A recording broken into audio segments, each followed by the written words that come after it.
익스트림 스포츠라고 하는 것은 아시다시피 때로는 이 심각한 장애를 입거나 심지어는 목숨까지도 잃을 수 있는 위험한 스포츠입니다.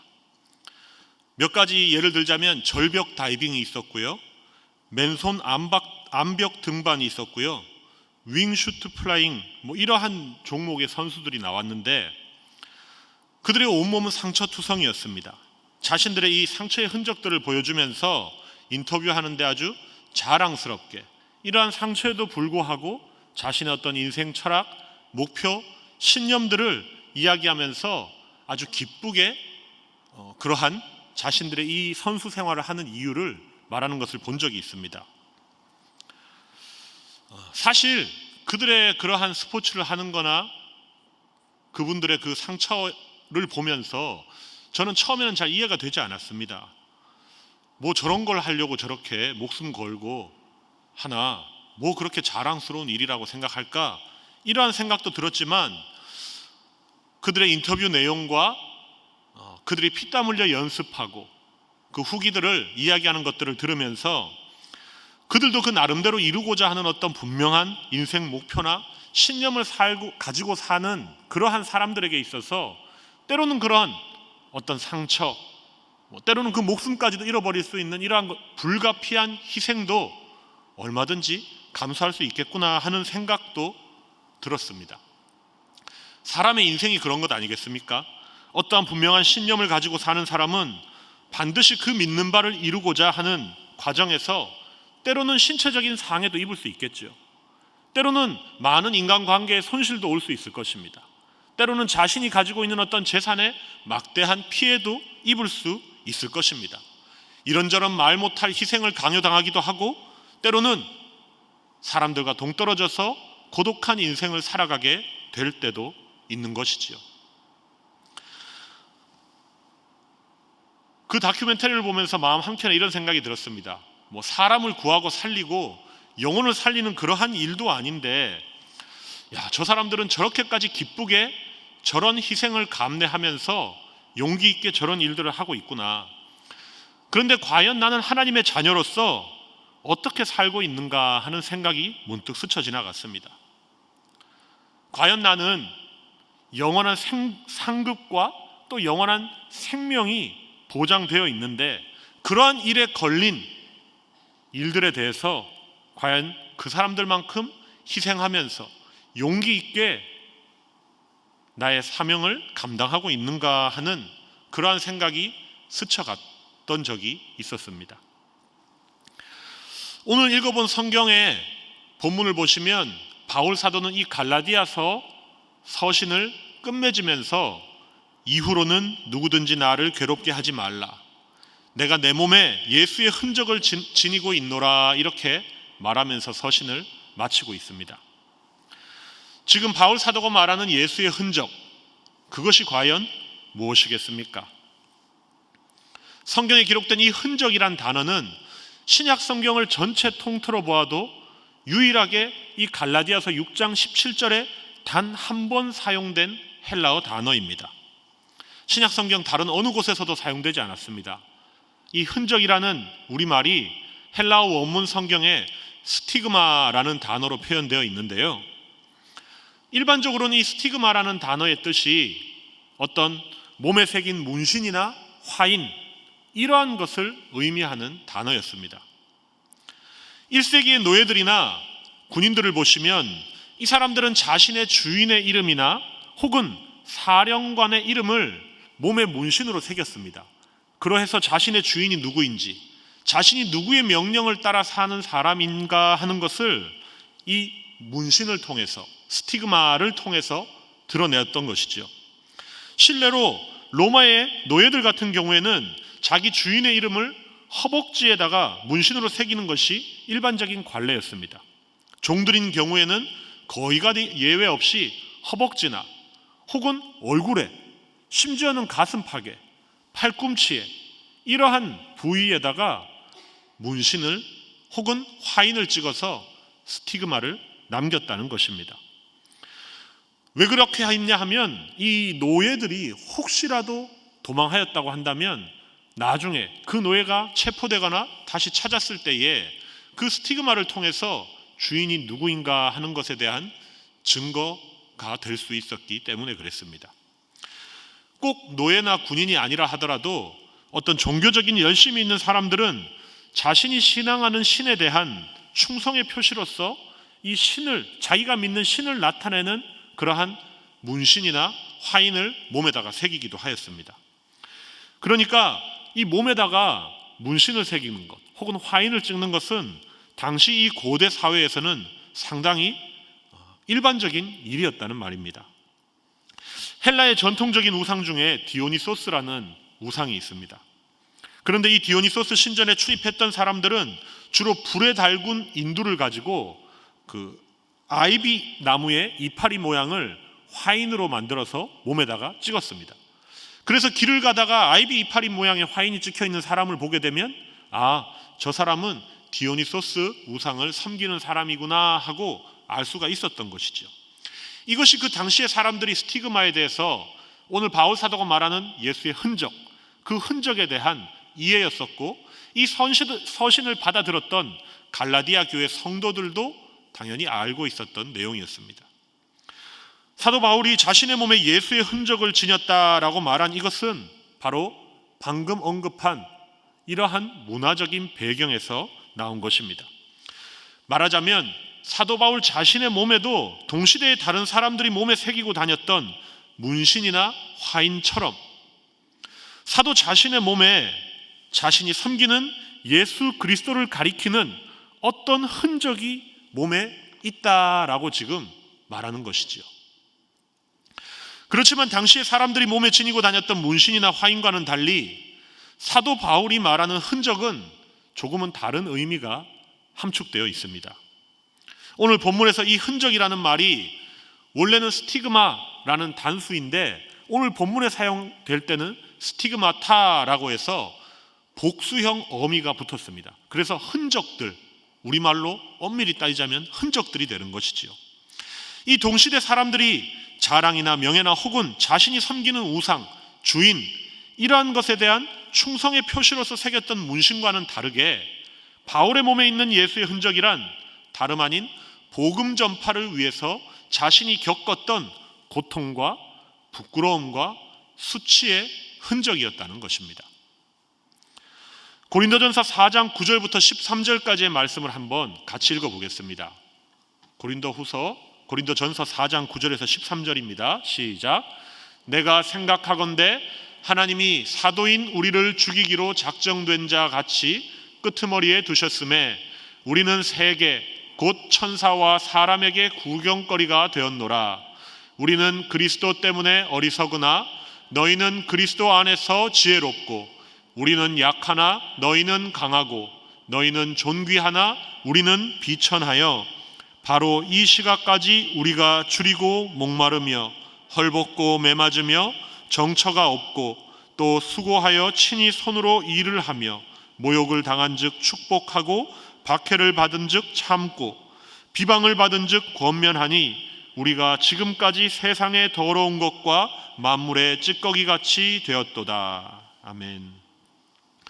방금 읽은 본문을 보시면 사도 바울은 자신이 사도로서 아시아 땅에서 복음을 전하는 과정에서 겪었던 고통과 반대와 온갖 시련들을 지금 나열해 놓고 있습니다. 예수의 흔적이라고 하는 것은 이런 핍박과 고생의 결과로 인해서 사도 자신의 몸에 생긴 상흔, 상처의 흔적들이었던 것이죠. 이 상처의 흔적이 도대체 무엇이고 언제 생긴 것인가 하는 부분에 대해서는 사도행전 14장 본문을 보시면 그때 기록된 사건이 아주 유력합니다. 바울과 바나바가 루스드라 지역에서 복음을 전한 것이 기록이 되어 있는데 그때 당시 유대인들이 큰 소동을 일으켰다고 했습니다.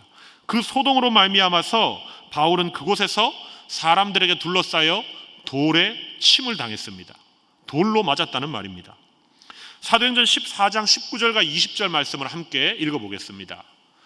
유대인들이 안디옥과 이고니온에서 와서 무리를 충동하니 그들이 돌로 바울을 쳐서 죽은 줄로 알고 시외로 끌어내치니라.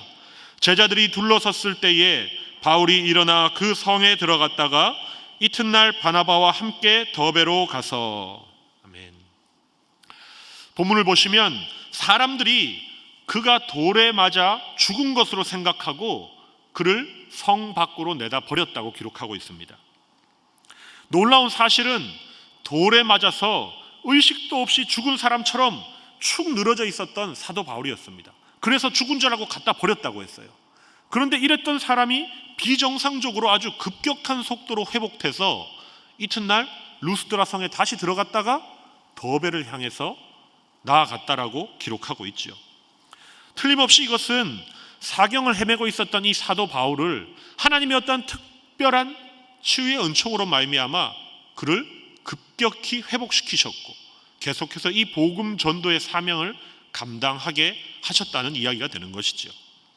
하지만 사도 바울이 루스드라에서 돌에 맞고 죽을 뻔한 다음에 급속도로 회복해서 이 갈라디아 지방에 있는 더베로 간 것은 사실이지만 그의 몸에 그렇게 돌에 맞고 사경을 헤맸던 그 일로 인한 후유증은 남아 있었던 것입니다.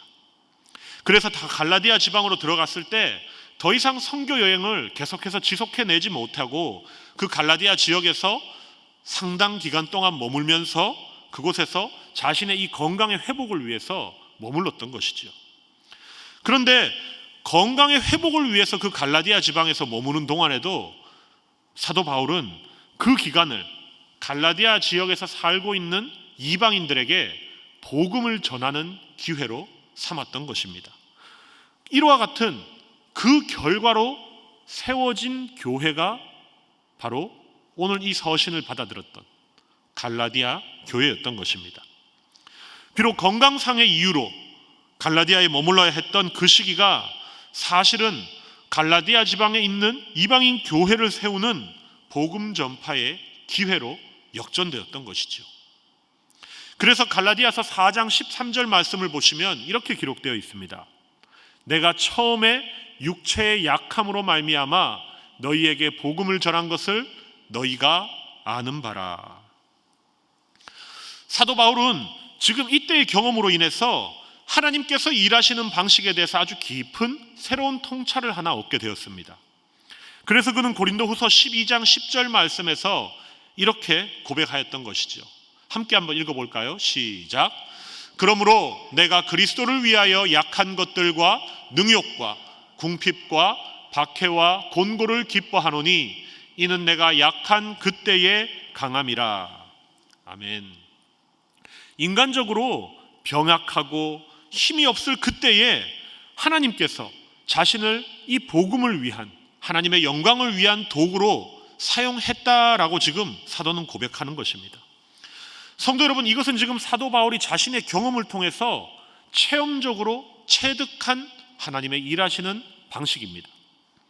세상에서 약하고 능욕을 당하고 핍박을 받고 이러한 곤란한 상황을 기뻐하는 사람이 과연 있겠습니까? 없습니다. 당시에도 그랬고 지금 이 자리에 있는 저와 여러분들도 그러한 일은 결코 기뻐하지 않습니다.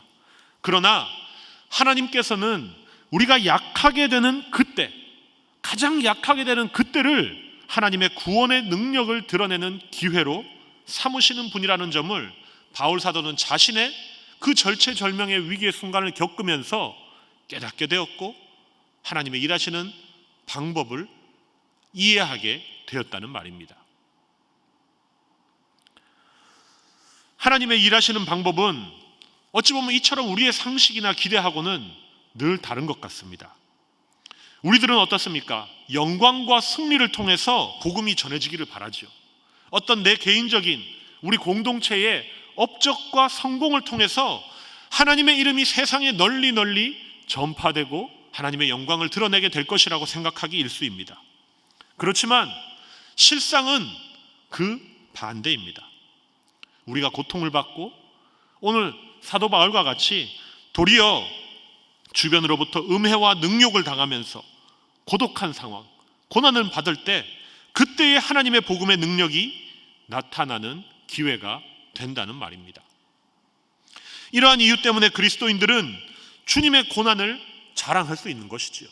그리고 우리 또한 그 고난에 동참하게 되었을 때에도 세상의 눈으로 바라보았을 때는 말도 안 되는 것이지만 고난 가운데에서도 기뻐할 수 있게 된다는 것입니다. 여러분, 우리가 신앙생활을 할 때에 주님으로부터 우리의 이 신앙생활이 편하고 쉬운 인생을 약속받은 것이 아니라는 사실을 꼭 명심해야 할 것입니다. 신앙생활에 우리 믿는 이 신자들의 일생은요, 오늘 본문에 나오는 사도 바울뿐만이 아니라 신약 성경에 기록된 성도들과 마찬가지로 늘 고난의 연속일 수밖에 없습니다. 우리 또한 그리스도를 위해서, 진리를 위해서 핍박과 곤란에 처하는 것을 당연하게 생각해야 한다는 것입니다. 고린도후서 3장 12절 말씀 함께 한번 읽어보겠습니다. 무릇 그리스도 예수 안에서 경건하게 살고자 하는 자는 박해를 받으리라. 성경 구절이 마음에 안 드시나요? 소리가 너무 작으신 것 같습니다. 우리 조금 더 힘줘서 한번 읽어보겠습니다. 시작. 무릇 그리스도 예수 안에서 경건하게 살고자 하는 자는 박해를 받으리라. 네, 경건하게 살려고 하는 자는 박해를 받으리라 했습니다. 편안하고 쉬운 탄탄대로의 인생을 살 것이다 라고 말씀하지 않았습니다. 믿음으로 우리가 신앙으로 하나님의 말씀대로 살려고 하면 반드시 세상에서 어려움을 겪게 될 것이라고 말씀하고 있습니다. 성도 여러분, 믿음으로 사는 신자가 어려움을 겪을 수도 있고 그렇지 않을 수도 있다고 말하지 않았습니다. 반드시 고난을, 박해를 받는다고 말씀하셨습니다. 내가 신앙으로 산다고 고백할 때에 그로 인한 핍박이나 곤란을 겪는 것은 불가피하다는 이 사실을 늘 기억하며 사시기 바랍니다. 사도 바울의 몸에 새겨졌던 이 예수의 흔적이 바로 이러한 배경과 이러한 사건들로 인한 것이었습니다. 그렇다고 해서 오늘 성경에 기록되어 있는 예수의 흔적이라는 말을 박해로 인한 이 신체적인 상처, 이러한 어떤 상처의 흔적들로만 국한해서 생각해서는 안 될 것입니다. 그 의미를, 예수의 흔적이라는 표현의 의미를 좀 더 확장해서 우리들의 삶 가운데 윤리적으로 이해할 필요가 있는 것입니다. 말하자면 예수의 흔적이라는 것을 사도 바울처럼 돌에 침을 당하고 매를 맞고 선교 여행을 떠나다가 파선당해서 죽을 뻔하고 이러한 육체적인 고통과 우리 몸에 남겨지는 어떤 신체적인 상흔이 아니라 주님의 말씀에 순종하고 주의 일에 힘쓰는 신실한 성도의 삶을 가리켜서 바로 예수의 흔적이라는 추상적인 의미로도 우리가 이해할 수 있어야 된다는 것입니다. 이런 점에서는 지금 이 시대에 예수 믿는 신자들 모두는 예수의 흔적을 가져야 하는 존재라고 말할 수 있겠죠. 내 몸에 예수의 흔적을 가졌노라 하는 이 말씀이 지금 생각 없이 쉽게 아무나 할 수 있는 말은 아닐 것입니다. 우리가 일상에서 당하는 어떤 어려움이나 괴로움을 그냥 모두 다 통틀어서 예수의 흔적이라면서 말해서는 안 될 것입니다.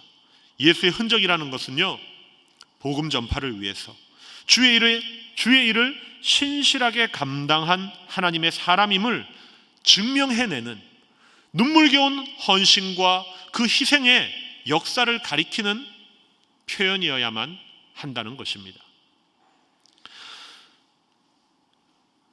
예전에 제가 남아공에서 살 때 그곳에서 교제하면서 지냈던 한 선교사님에게 이러한 이야기를 들었습니다. 그분은 여러 선교 사역 가운데 남아공 현지인 교회를 목양도 하였습니다. 그런데 그 목양하던 교회에서 잘 나오던 성도 한 분이 주일날 교회를 안 나오더라는 거예요. 무슨 일일까 했는데 2주가 지나도록 교회에도 오지 않고 연락이 닿지 않아서 이래저래 수소문해서 알아봤더니 글쎄 그 교인이 도둑질을 하다가 붙잡혀서 경찰에게 잡혀갔더라는 거예요.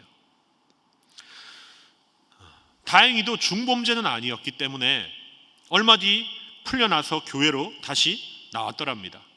선교사님이 자신이 목양하는 이 성도가 그러한 윤리적인 잘못을 지은 것을 알고서 이것을 참 그분에게 말하자니 좀 상황이 그렇고 그렇다고 모른 척하고 가만히 있자니 이것도 목회자로서의 도리가 아닌 것 같고 고민이 되더라는 거예요. 그래도 그냥 넘어갈 수는 없겠다 싶어서 그분을 직접 만나서 조용히 1대1로 만나서 고민을 했답니다. 집사님, 어려운 일을 겪으셨다고 들었는데 이제 앞으로는 우리 바르게 삽시다. 저도 계속 기도하겠습니다. 하나님의 뜻대로 옳은 일을 행하면서 살아야 하지 않겠습니까? 이런 권면도 하고 기도도 해드렸답니다. 그런데 돌아오는 그 성도의 대답이 아주 기가 막히더라는 거예요.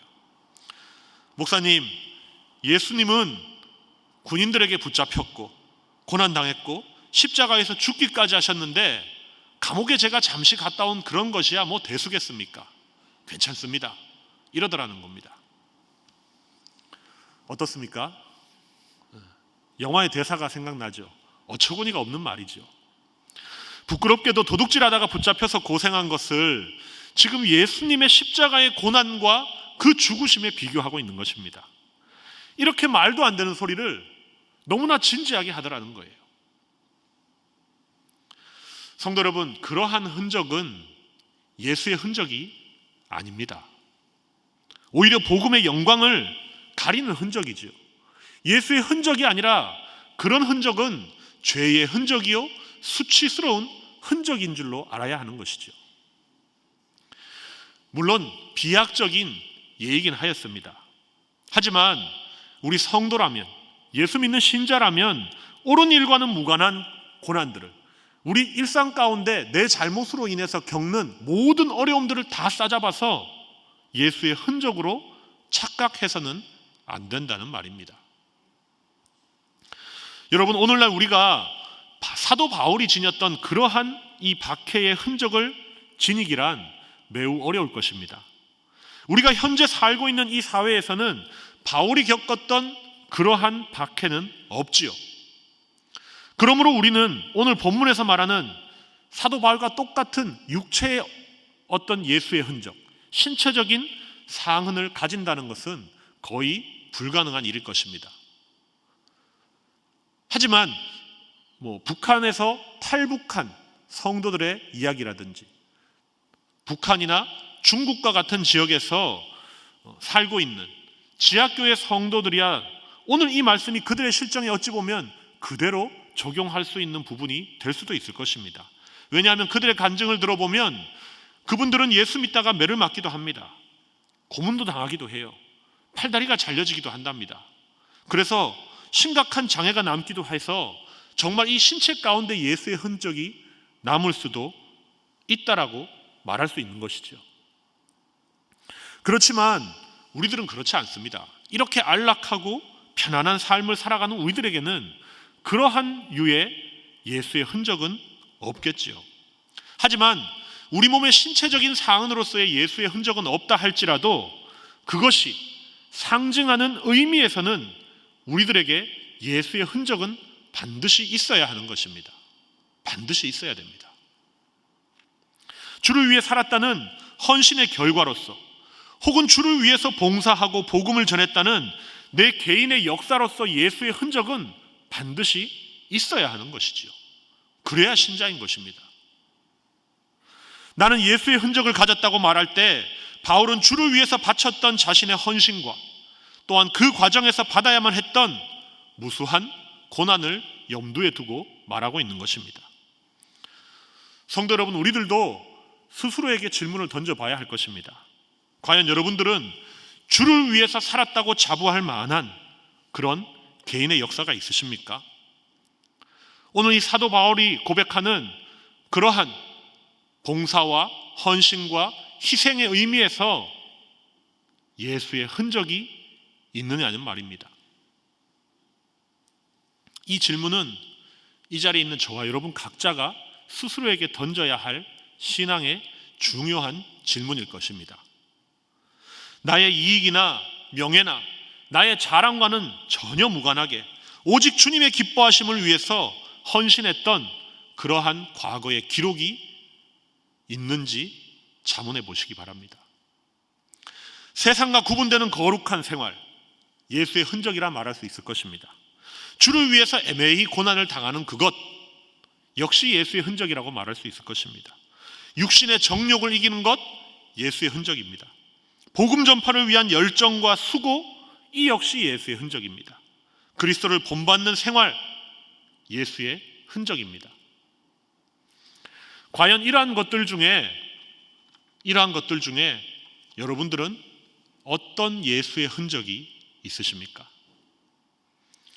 성도 여러분, 흔적이야 몸에 남던지 남지 않던지 그것은 중요하지 않습니다. 정말 중요한 것은 예수 그리스도를 위해서 진실하게 헌신했던 개인의 역사가 있느냐 없느냐 하는 그것이 정말 중요한 것입니다.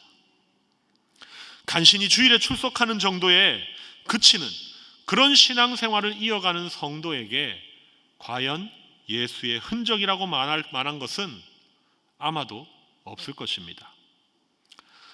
오늘같이 갑자기 비가 오면 예배에 나오지 않는다거나 조금 속상하고 마음 상하는 일이 있다면 신앙생활 하는 일을 쉽게 중단해 버린다면, 이러한 성도들이 있다면 과연 내가 예수의 흔적이 있는지, 진실하게 주님 앞에 헌신하고 충성했던 나의 역사가 있는지 점검해 봐야 할 것입니다. 우리들 각자는 주님을 위해서 바쳤던, 그리고 복음을 위해서 수고했던 우리 인생의 기록을 가져야만 합니다. 남들을 위해서 열심히 수고하고 봉사하면서 섬겼는데 그럼에도 불구하고 돌아오는 것은 오해고 욕먹는 일입니다. 그리고 그런 것들 때문에 마음 상했던 기억들 혹시 있으십니까? 열심히 주를 위해서 수고하고 난 다음에 정말 탈진할 정도로 기진맥진해 본 그러한 경험이 혹시 있으십니까? 어떤 때는 너무 힘들어서 도중에 이제만 하면 됐지, 이제 그만둬야겠다, 그만두고 싶지만 주님께서 자꾸만 내 마음 가운데 주의 성령이 주시는 그 감동으로 인하여서 그만두지 못하고 꿋꿋이 감내하면서 이겨내고 끝까지 그것을 감당해냈던 추억들, 나중에 되돌아 그것을 바라보았더니 내가 그때 잘 인내하고 참아내기를 잘했구나 하는 나름대로 어떤 이러한 자부심과 신앙의 이력이 있어야 한다는 것입니다. 그래야 예수의 흔적을 가진 성도라는 말입니다. 여러분, 이 모든 것들이 어쩌면 사도 바울이 말하는 예수의 흔적으로 분류될 수 있을 일들입니다. 장래에 주님 앞에 설 때에 이러한 것들은 주님을 사랑했던 까닭으로 내가 주님 앞에 바쳤던 헌신이라고 말할 만한 것들이 될 수 있는 일들이죠. 그런데 만약에 그런 것들이 없다면 우리들은 심각하게 스스로를 점검해 봐야 됩니다. 열매 없는 신앙생활을 하는 것이나 마찬가지이기 때문입니다. 예수님께서 공생의 기간에 복음서를 보시면 이른 아침에 무화과 나무에서 열매를 찾다가 열매가 보이지 않자 그 나무를 저주했던 사건이 기록되어 있습니다. 그리고 그 다음날 아침에 무화과 나무가 말라 죽었던 사건이 기록되어 있죠. 성도 여러분, 이 세상에서 우리 각자의 여러 삶의 영역에서 세상적으로, 경제적으로, 사회적으로, 정치적으로 성공할 수 있습니다. 사람들로부터 박수갈채를 받으면서 저 사람 대단한 사람이구나, 성공한 사람이구나 하는 인정받을 만큼 이파리도 무성하고 줄기도 쭉쭉 뻗은 그러한 장대한 나무처럼 크게 성공을 이룰 수도 있습니다. 그런데 그렇게 이파리가 무성하고 나무가 넓게 퍼져 있다고 장대한 나무가 되었다 하더라도 우리 주님께서 찾으시는 열매가 없다면 그것은 주님께 아무런 의미가 없는 것이지요. 비록 잎사귀도 몇 개 없고 나무 가지도 우리 눈으로 바라보았을 때는 시원찮아 보일 정도로 정말 시원찮은 나무 같지만 그 중에서 주님께서 찾으시는 열매가 단 하나라도 열려 있다면 그것은 주님이 기뻐하시는 사람이고 참된 예수의 흔적을 가진 신자라고 확신할 수 있는 것입니다. 사랑하는 낙원의 성도 여러분, 오늘 사도 바울이 말하는 예수의 흔적을 사모하고 자랑하는 성숙한 성도가 되기 바랍니다. 그 예수의 흔적이야말로 세상 사람들이 자랑스럽게 달고 다니는 메달이나 훈장처럼 부귀, 영화, 권세, 명예 이러한 것들보다 훨씬 더 귀한 것인 줄로 믿습니다. 우리 모두가 다 내 머릿속에, 내 심령 가운데, 또한 내가 지나온 삶의 뒤안길에 예수의 흔적들을 많이 갖게 되기를 우리 주님의 이름으로 축복합니다. 기도하겠습니다. 사랑하는 우리 주님, 우리가 신자라는 이름을 가졌지만 과연 하나님의 뜻을 이루기 위해서 살았다고 자신 있게 내놓을 어떤 주를 위해 일한 역사와 기억이 있는지 말씀 앞에 점검해 보기를 원합니다. 그러한 예수의 흔적이야말로 장차 우리가 영원한 나라에 들어가게 될 때에 나의 인생에서 가장 큰 위안이 되고 기쁨이 될 줄로 믿습니다. 우리 주의 성령께서 우리의 생각을 지배하시사 늘 주님만을 생각하고 늘 주님을 뜨겁게 사랑할 수 있도록 은혜 내려 주시옵소서. 언젠가 주님 앞에 섰을 때 예수의 흔적을 가진 성도임을 뭇 천사들과 모든 사람들 앞에서 인정받는 참된 신자가 되도록 우리의 삶을 인도하여 주시옵소서. 예수님의 이름으로 기도합니다.